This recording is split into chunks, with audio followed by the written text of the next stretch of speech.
Because of this stone, there's a lot of you who are going to think I'm certifiably insane by the time I reach the end of this video.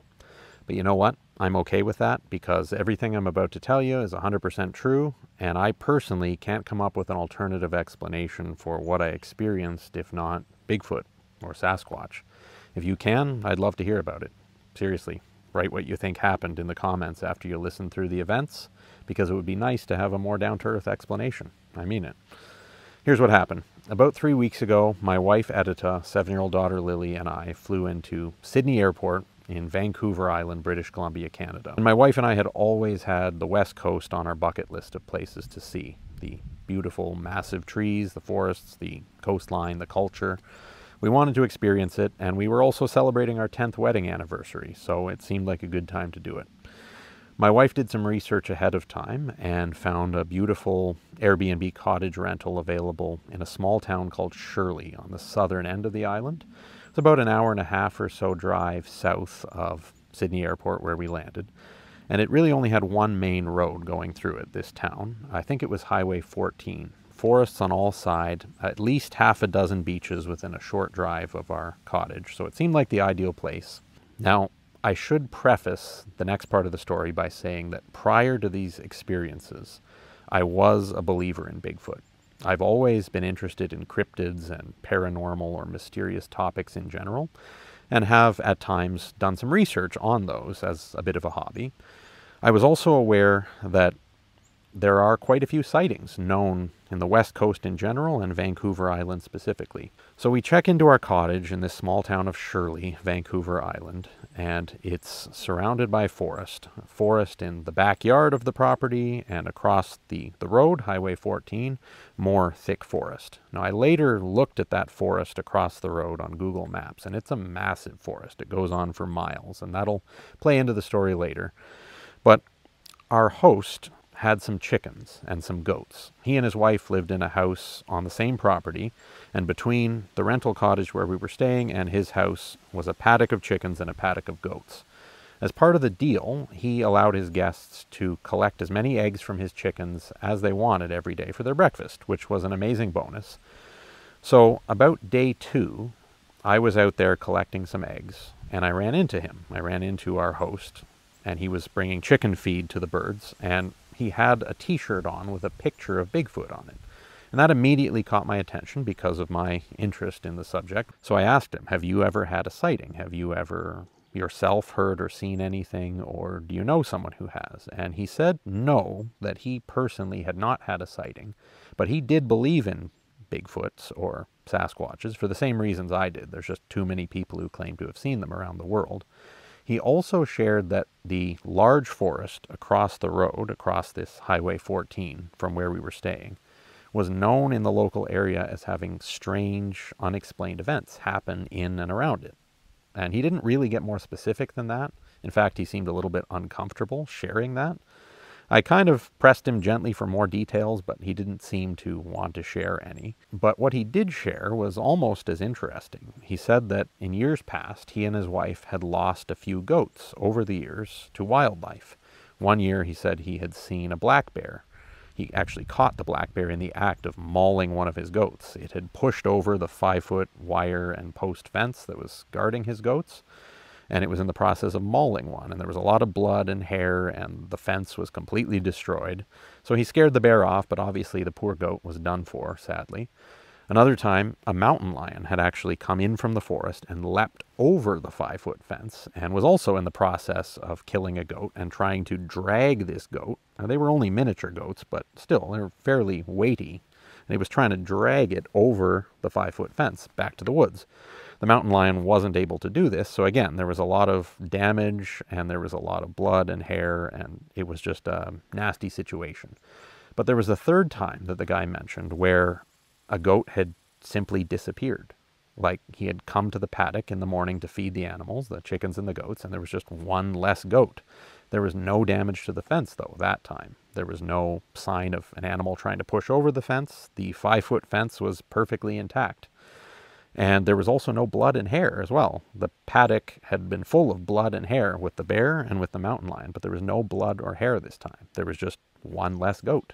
and no signs of how that happened. That got me thinking, and his comment about the mysterious, unexplained events that the forest was known for got me thinking, but not enough to really do anything about it because, well, my wife and daughter had a list of places they wanted to go, and I wanted to go as well. So we spent the bulk of the holiday not doing anything to do with Bigfoot at all, just visiting various beaches, all of which were very beautiful, and the forest trails we visited were also stunning. And I didn't give Bigfoot another thought, really, until I think maybe 4 days before the end of our visit. We were there for, I think, 11 or 12 days, and we were 4 days from having to drive back to the airport and go home when we decided to revisit one of the beaches we had visited earlier in the trip. It was called Muir Creek Beach. That's M-U-I-R Creek Beach. And it was just a minute or so up the road from our cottage. So we drove there, and there was a bit of a hike through some blackberry bushes to get down to the water, and it was a really nice, picturesque place.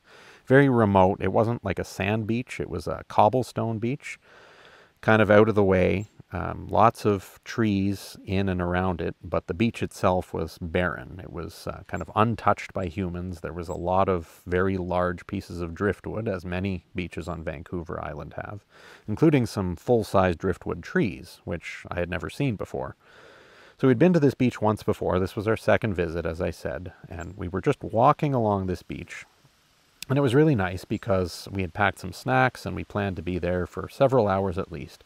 And there were no other people around. It was a bit of a tourist spot, but on this particular day there was no one else there. My daughter and I decided to climb up this rather large driftwood log. It was really an entire tree that had become driftwood and washed into shore who knows how long ago. It's quite a large tree too. It's probably, this big around or so at least. And the root structure of it, as it lay there on its side, was completely intact. So my wife was a little ways away from this driftwood log, wading in the shallow water, collecting stones, something like that. She had her back turned to us, and as I said, there was no one else around. We had a good view up and down the beach for a long way in both directions. And so Lily and I are climbing among the roots of this bleached driftwood log, and we're pretending that it's a fort or something like that, and we're just playing innocently when all of a sudden I hear the echoing crack of a stone hitting this log that we are in. And I knew instantly that the stone had been thrown. It hadn't, just fallen from somewhere. Not that there was really anywhere it could have fallen from, but it had hit this log hard enough that I knew from the sound it had been thrown. I didn't see the rock right away, but I heard this echoing, crack of it hitting the log really hard, and the sound of where it hit sounded like it was aimed at Lily. Because of where she was, it sounded like it had hit the log exactly opposite to her, and if it wasn't for the wood of the log itself, it would have hit her. And it would have hit her really hard by the sound of it. Like I said, I could tell from the way the sound echoed that it had been, whipped really hard.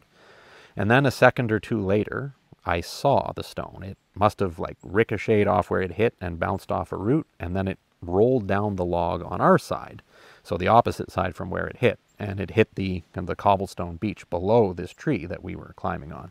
And I saw it. I saw it roll down, and I saw it hit the beach, and I picked it up, and this was that stone. Obviously, I'm puzzled by this, but I thought at first that for some reason Edita, my wife, had thrown a rock, although I was kind of mystified as to how she could have thrown a rock that incredibly hard to make such a noise, and why she would have thrown a rock at us. That didn't make sense either. I thought maybe she couldn't see us from where she was down in the shallows.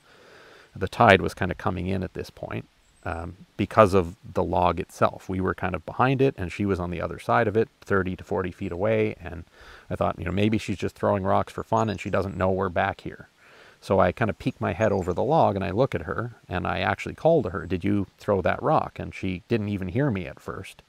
She had her back to me, but when she found out what I was asking, when I repeated the question, she made it clear she hadn't thrown it. And I knew she hadn't thrown it either, even from before I had asked her, because when I stuck my head up and looked, her back was turned to me, and that was 2 seconds after it had been thrown. So I think if she had thrown it, she would have still been facing me. And I think she had some idea we were back there too, so she certainly wouldn't have thrown a rock if she knew we were back there. So it was clear to me she hadn't thrown it, 100%. which left me with the question, who had thrown it? There was no one at all on the beach that I could see, in a long way in either direction. So I'm thinking the only place someone could be hiding who could have thrown that rock is up on this sheer sedimentary rock cliff that was more or less right behind us and behind this driftwood tree that went up, maybe 30, 40 feet and capped off at the top with extremely thick trees and bushes and things. I thought someone could potentially be hiding up there, kind of up behind us on this cliff over our heads, and have thrown a rock down at us. But that didn't seem to make sense either, because this cliff was extremely steep, and even when it kind of changed from a sheer rock face to the top where there was thick vegetation, that top of it was very steep too, like a barn roof, steep enough that I think any person would have trouble staying up there without rolling down, except it would be hard to roll down with all the trees and shrubs. It was so thick up there that when I looked, I couldn't even see maybe more than 5 feet through the thick foliage. So I couldn't see how anyone could climb up there, and if they did, I couldn't see how anyone could stay up there because of the steepness of the place. And I couldn't see how any human being would have space to be up there because of the incredibly thick foliage. And yet, this rock had clearly been thrown at us. It had been whipped hard enough to make this ringing, echoing sound as it thunked into the log 2 feet from my daughter's head. So I thought, well, it's got to be a person. And I was mad at that point because I thought there was a human hiding up there somehow, despite the terrain, hiding up in this bluff bush area, throwing rocks at my kid. So I decided I'm going to start throwing some rocks up there myself to try to scare or flush out whoever's hiding up there and give them a good telling off. So I did that. I grabbed some fist-sized rocks and started to whip them kind of in all directions up into this foliage where I thought maybe the rock had come from. But nothing happened at all. There wasn't any noise, there wasn't any sound other than the sound of my rocks crashing into the bushes there. So I really had no explanation, but it was weird because a rock had been thrown at us and there was no one there to throw it. But then as the day wore on, I started to think about many of the claimed Bigfoot encounters that I've heard people interviewed about, where they're sharing what happened to them when they encountered these creatures in different parts of the world. And one of the hallmarks of Sasquatch sightings is that before people see the creature or hear the creature vocalize, the creature will throw rocks at them.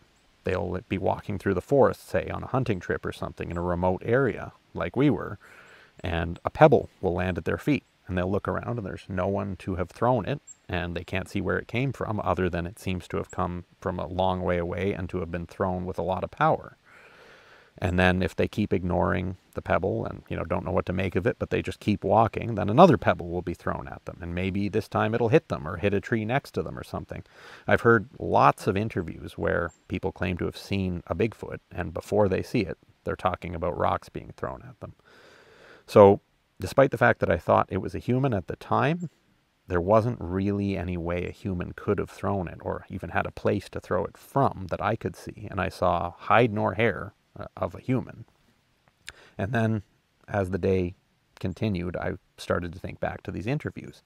Could a Bigfoot have been up there in that thick foliage, which would be perfect cover for one, and thrown a rock at us as a sign to, like, get out of my territory, like I've heard in so many of these interviews?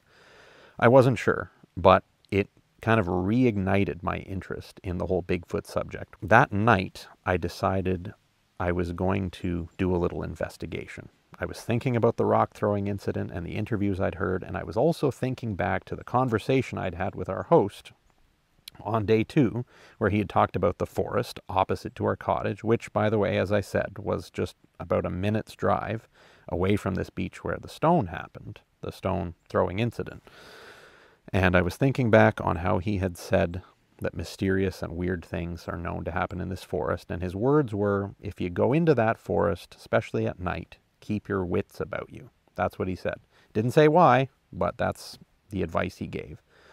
So I got the bright idea, after night had fallen, that I'm going to take a little walk across the road and into the thick forest near our cottage, the one that he had warned me about.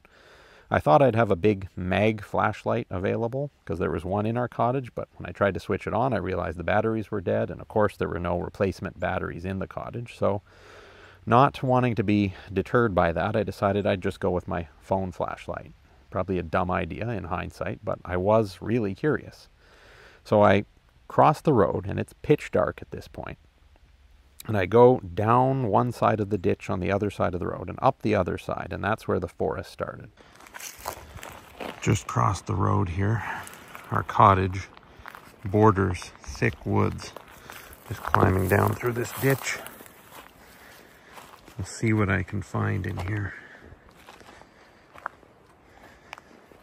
So I'm carefully making my way into the forest, trying to look back every so often and keep the twinkling lights of the cottages neighboring ours, which had some decorative porch lights, to keep those in my view so I don't go too far and get lost. And I slowly make my way through the trees, not planning to go particularly far or particularly fast, and I had probably gone about 100 yards in or so as a guess, just going along with my little phone flashlight and kind of getting more and more creeped out just because of the atmosphere of the place, when suddenly I heard a sound. I had paused at about 100 yards in, and I was looking back over my shoulder in the direction I'd come, and I could just barely see the twinkling lights of the cottages across the road neighboring ours in the darkness, so I thought I'd better not go too much further, but maybe a little bit further, as long as I can still keep those lights back there in my sight so that I don't get lost. And I was kind of finding my bearings, so I had paused at this roughly 100-yard mark. But before I continued on again, I heard this noise, and it sounded like maybe it came from, as a guess, maybe 50 or 60 yards further into the bush than where I was standing. And it sounded, best I can describe it, like a large, heavy-set, barrel-chested man clearing his throat, combined with like the low growl that a dog does when it's warning you to stay away. So you picture like a great big man clearing his throat and a dog growl all rolled into one sound. It was kind of like that. And it wasn't terribly loud either. And I've heard reported Bigfoot encounters where they hear like a really loud noise in the woods. This wasn't particularly loud, but it was noticeable. It was quite noticeable because prior to this, the woods had been completely silent. No wind, no breezes, no night birds or anything like that. And I pause about 100 meters in to get my bearings, and I hear this sound further into the bush. And it scared me. And I'm immediately thinking, maybe that's what I came to find. Or maybe, more likely, it's a bear or something. I wasn't sure which, but I had the feeling I should probably get out of there because, well, it was obviously big, whatever it was, and it was gruff sounding, and it kind of sounded like a warning. I wasn't sure. So I'm just kind of thinking through what I'd heard and freaking out a little bit, and I had kind of made the decision to turn around and go back in the direction I came when I heard another sound. And it sounded like it was coming from the same spot where I'd heard this one. I would say, again, 50, 60 yards from where I was standing at this point. And I couldn't see that far, not even close with the phone flashlight. It was dark, it was thick, but I hear this second sound. And the second sound was very different than the first. It was the sound of what I would describe as a large tree being twisted. Like when you're walking by a tree and there's a strong wind, and even if it's a thick tree, you can hear like the trunk twisting and turning. It's like a kind of like a wood fiber sound. And if you're walking through a forest on a blustery day, you hear a lot of trees making that sound. That was the sound I heard. Except it wasn't a lot of trees, like in a forest in a windy day. It was one single tree. It sounded like one trunk twisting.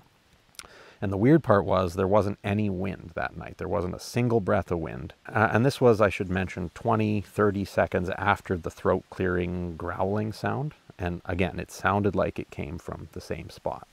So I was understandably freaked out. Wasn't sure what it was. I was kind of thinking bear. In the back of my mind, I was also kind of thinking Bigfoot, but again, really had nothing to go on. But I was scared. Heart was thumping, adrenaline was rushing, so I got out of there, stumbled through the bush, probably made as much noise as a bulldozer.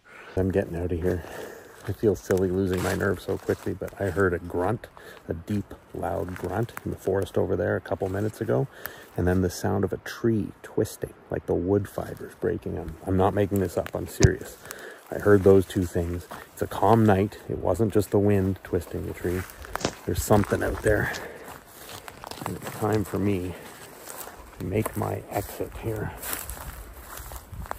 Found my way back to the road and kind of ran across the road and back into the cottage. And I think I was only out of the cottage for 7 or 8 minutes, something like that. I had told my wife where I was going and what I was doing, and she thought I was crazy, but she, she was okay with it. So I went, and then I come back, and she's like, "You're back already?" Because it really wasn't that long. I told her what happened, and she kind of laughed at me, and I'm not sure she believed me at first, but that's what happened. And it kind of took me a little while to get over that. It was fairly scary. And again, I thought, most likely, using the logical part of my brain, I thought it was probably a bear, growling. Maybe it's pushing on a tree, making the twisting sound. So the next day comes, and it's a beautiful sunny day. And in the daylight, my courage rekindled a little bit. And along with it, my curiosity. And I decided to make another trip to that same spot in the forest, with daylight on my side, because I thought that maybe what I had heard could have been a Sasquatch. Or maybe it was a bear, but I realized that I'd probably regret it for the rest of my life if I didn't take another walk back there and try to figure it out. At least see if I can see some footprints or something like that. So I take a walk back there, across the road again and into the tree line, and it's early afternoon, about 1 to 2 o'clock, something like that. And I find my way to the spot where I think I had been the night before when I heard the sounds. And then I decide to continue on further to see if I can find the spot where, as best as I could recall, those sounds originated from, the throat-clearing growl and the tree-twisting noise. So I'm walking slowly along, and it's very slow going, because again, it's very thick, tangled bush, and you really can't walk in a straight line for any distance. But then, suddenly, after about 20-ish yards or so, the walking got easier. And I thought for a moment that I had broken into a man-made trail, because it was that stark of a difference. Thick, tangly bush, and then suddenly this, open area. I actually started to look around on the ground for signs of, chainsaw work, cut down bushes or trees or something, because I thought it's got to be a logging road or a man-made trail of some kind. But I didn't see any signs of chainsaw work at all. There was nothing that had been cut down. It was just kind of a naturally occurring clearing. What's interesting right here, we're pretty close to the road still, but you can see there's almost like a natural trail right through here. Kind of twists around a bit. A fairly wide one too. I can easily walk through here, no problem. So as I'm examining the trail, I notice something in the middle of it, and it looks like a deep single impression right in the middle, like smack dab in the middle of this naturally occurring trail thing. So I get excited. I think, could it be a footprint? Maybe. It kind of looked like it was one from a distance. So I go up to it, and my heart kind of sinks, because when I take a closer look, it doesn't really look like a footprint.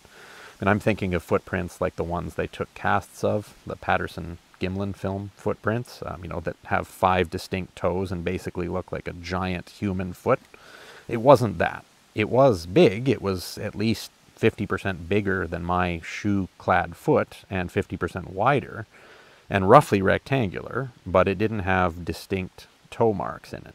I don't know if this is a footprint or just some naturally occurring depression here, but it's deep, whatever it is, and it's fresh.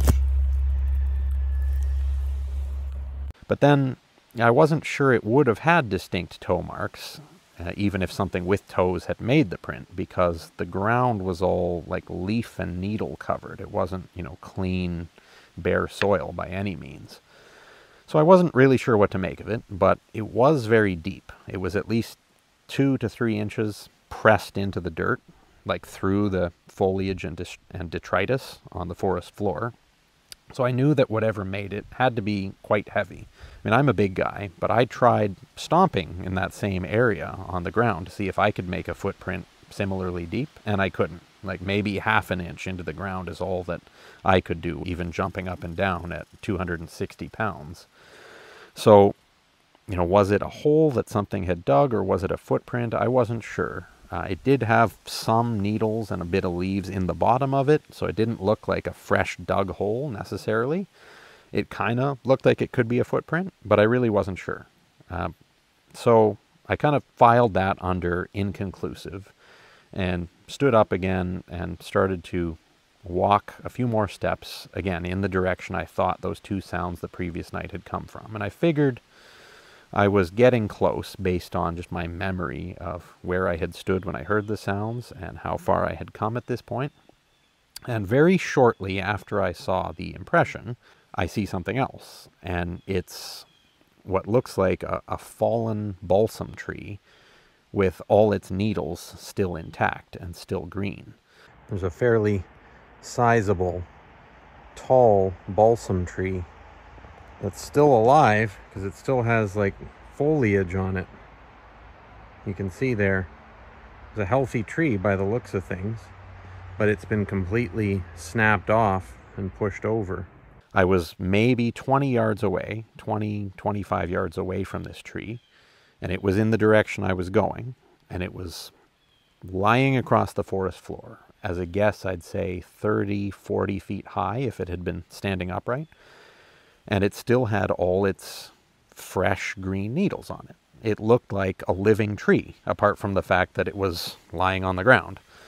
And obviously my mind shoots back to the night before, to that second sound I heard, because the second sound sounded like a fairly large tree being damaged, being twisted or uprooted or something. And the tree looked like it was right where I heard those sounds last night. I mean, best as my recollection told me, that's where both the grunt growl thing and the wood fiber noise came from, was from right where this tree was, and the tree looked fresh. So I get excited about this, but I'm thinking trees do fall down all the time due to less cryptic reasons than Bigfoot. Like it could have just had root rot.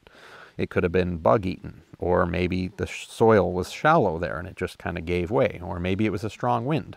So I thought I'd better go up and take a closer look, examine the roots. It looked like maybe it had been fully uprooted, although from where I was standing I couldn't see the roots. There was like foliage and bushes blocking my view of the root structure. But I knew I had to get a closer look at that tree, poke the trunk, see if the wood was like wet and punky like rotting trees are, because sometimes rotting trees can still have green needles or leaves on them, but they can fall down. And I had just started to walk closer to the tree, to close the gap between the tree and myself, to make that examination, when I caught a flash of movement out of the corner of my eye. And it looked like something was moving beyond the tree, maybe 60 to 70 yards beyond the tree, in the same direction roughly, but a little to the right of where I was facing. So I kind of immediately jerked my head over in that direction and tried to train my eyes on what I had just seen move out of my peripheral vision. And this is where it gets kind of strange, because what I saw was a large black shape that I would estimate to be 8 to 9 feet tall.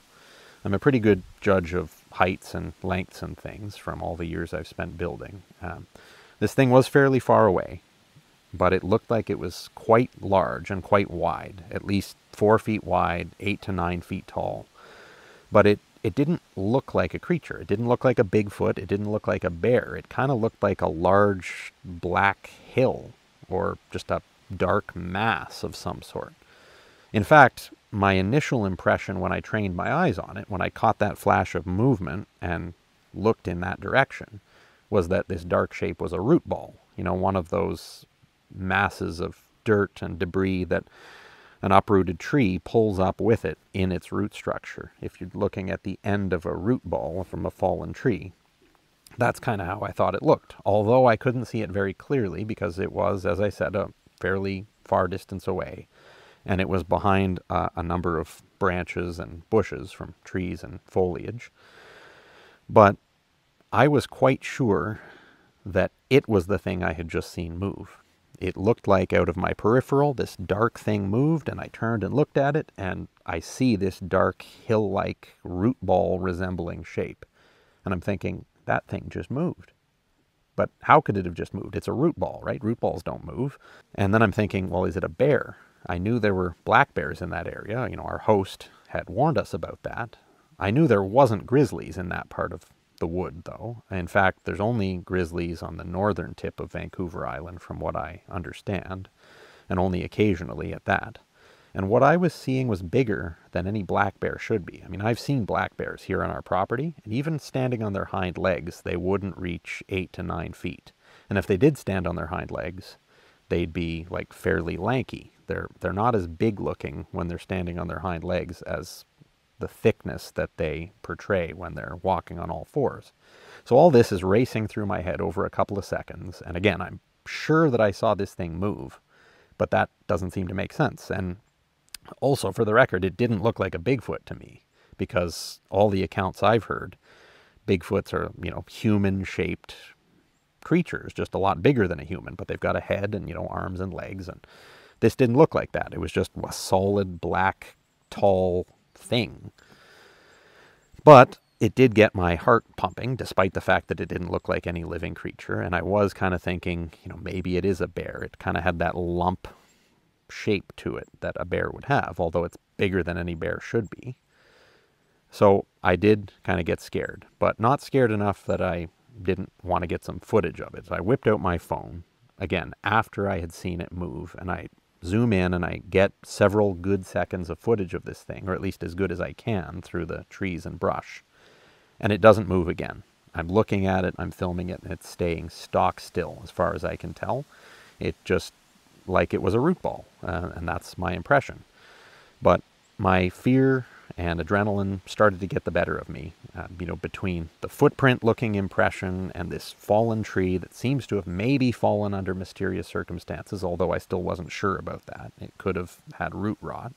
But then this black shape, this massive black shape at a distance beyond this fallen tree, which seems to have moved. It looked like it moved about a foot to the right from a more open area where it was when I saw it out of my peripheral vision to this more covered, branch-filled area where I could still see it, but not as well. So all this is kind of racing around in my head, and I'm thinking, it's something because it moved. I'm pretty sure it moved, so I'm getting out of here.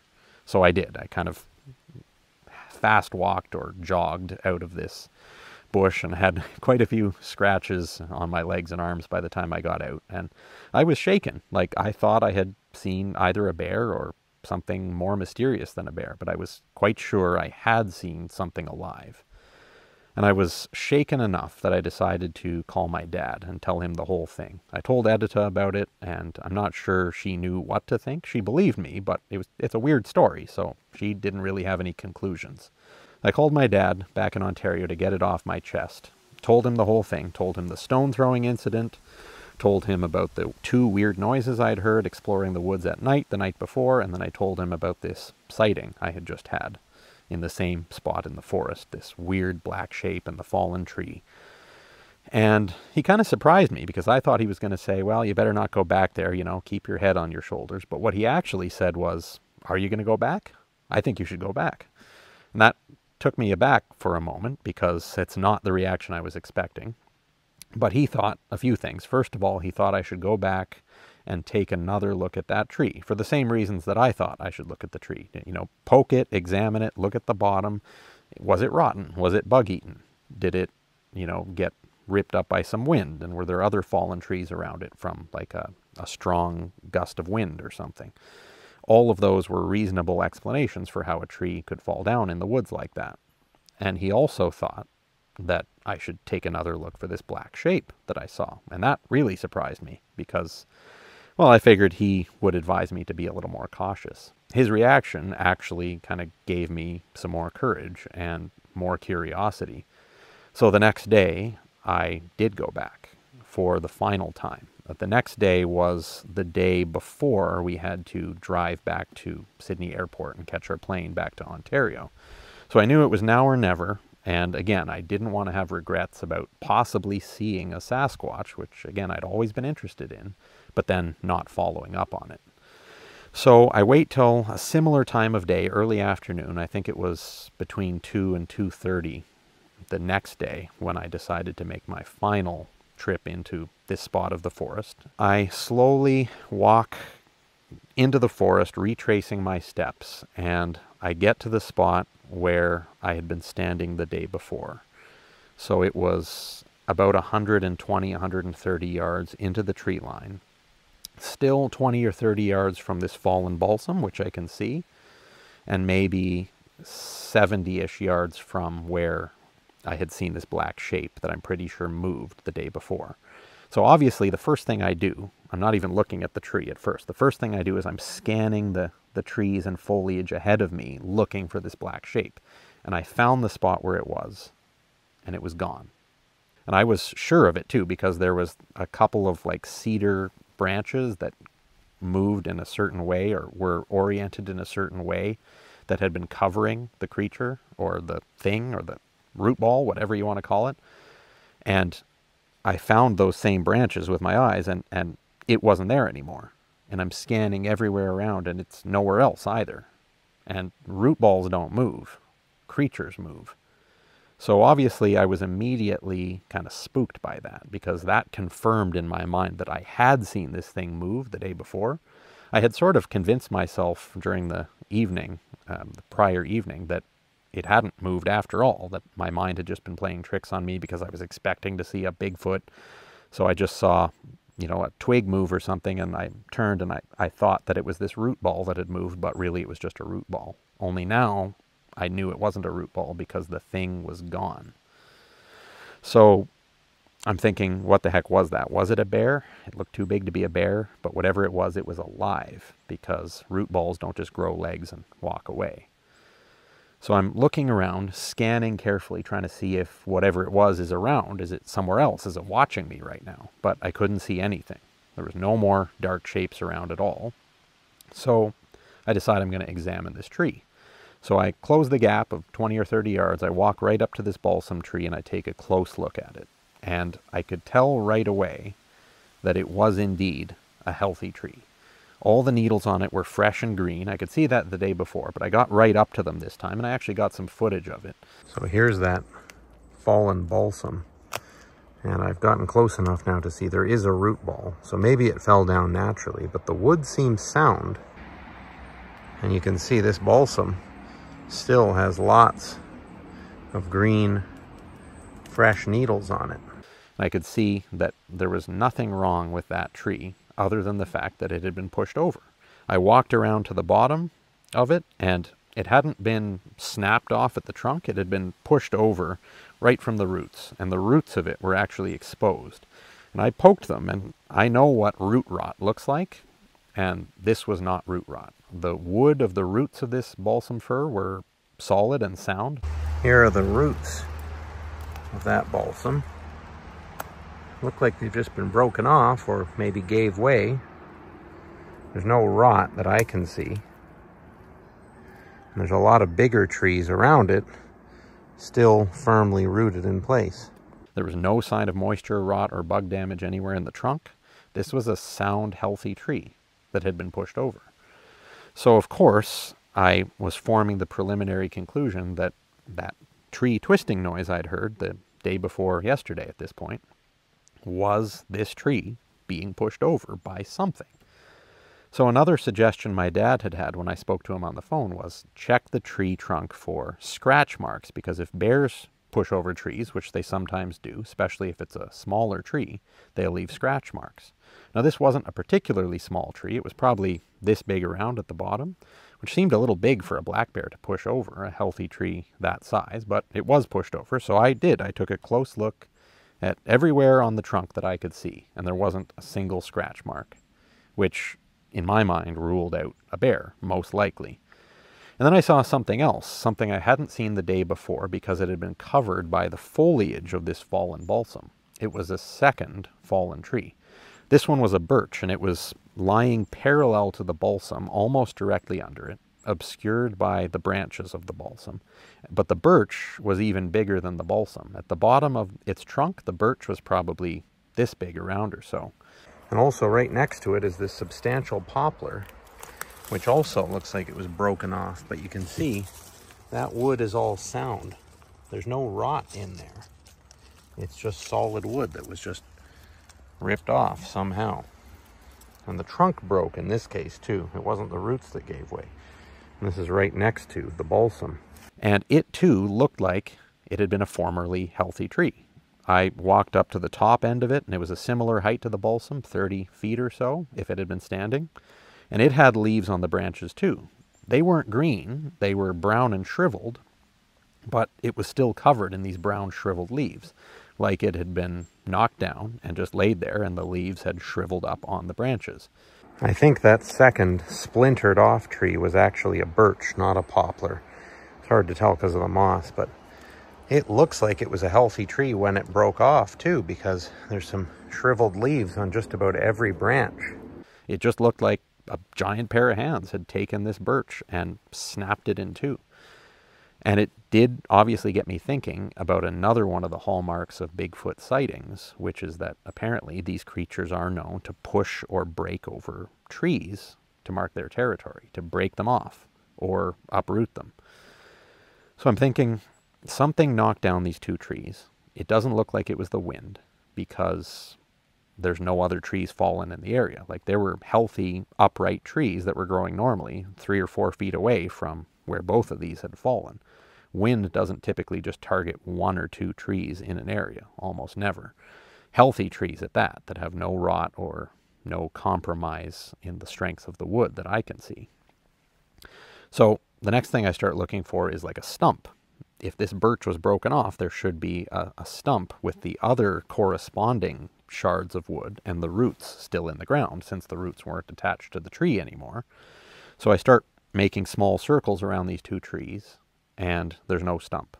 I end up making circles about 50 feet out in all directions from the trees, and I can't see any birch stump that's been broken off, or any birch stump of any kind for that matter, which led me to the only conclusion that seemed reasonable, that something broke this birch off and dragged it to where it was. Because if it had fallen from where it was growing, there'd be a stump, and there wasn't one. So putting all this together got me thinking that, yeah, you know, maybe I did see a Bigfoot. It was looking more and more like that, because there was this dark shape that was there the previous day and was gone this day. And then there was these 2 fallen trees that had obviously fallen down under mysterious circumstances. And the fact that I'd heard the sound of wood twisting when there wasn't a single breath of wind, even a breeze, on that first night of exploration I did, it sounded like it had been the balsam fir, you know, being pushed over, being uprooted or something. So going back to the final exploration of the woods, I see these trees, I see the black shape isn't there, and I'm convinced that something bizarre has gone on, that I have encountered something unexplainable. So I go back to the cottage and I tell my wife all about it, and I call my dad again and I tell him, and he thinks it's a pretty remarkable story too. And there's one more detail that kind of sealed it for me as to what I saw. We got home several days later and started to tell this story to various family members and friends, because it's a good story, it's an interesting story, and it's all the truth. And I'm kind of also curious about what some of my trusted people think of this story. You know, maybe they have another explanation besides Bigfoot. And at one point, I'm telling some close friends the story, and I'm actually showing them the footage on my phone of the black shape, the 17 seconds or so of footage that I took. And I zoom in on the phone screen on the black shape, and my wife is watching over my shoulder, and suddenly she notices something and points something out that I hadn't noticed before in this footage, and that I certainly didn't notice at the time while I was actually there in person looking at the black shape. She pointed out that there was a little bit of movement kind of on the bottom left area of this black shape. And I looked closely and I zoomed in even further, and the footage was kind of blurry, but she was right. It looked like something was kind of hanging and swinging back and forth a little bit towards the bottom and the left-hand side of whatever it was I saw. And the more I looked at it, and the more she looked at it, the more it looked like some kind of hand dangling from a large dark arm from this object. And we ended up getting that footage on my parents' big screen TV when we were over at their place for supper one night shortly after this, and showing them, and they thought the same thing, that this movement that we were seeing, that I hadn't seen in person because I was too far away, was an appendage of a living creature. And there was also one moment where something kind of peeked through the bushes towards the upper side of the black shape that may have been a face, kind of looked like a face. I don't know for sure, but I do know one thing. This black shape moved, and there were trees that were knocked down under mysterious circumstances, and there was a stone thrown at my daughter and I on a beach close to this forest under very mysterious circumstances. And I think it's quite possible that these experiences were Bigfoot. But again, I don't know for sure. I'd be happy to hear about your potential explanations now that you've listened to my story. And thank you very much for listening.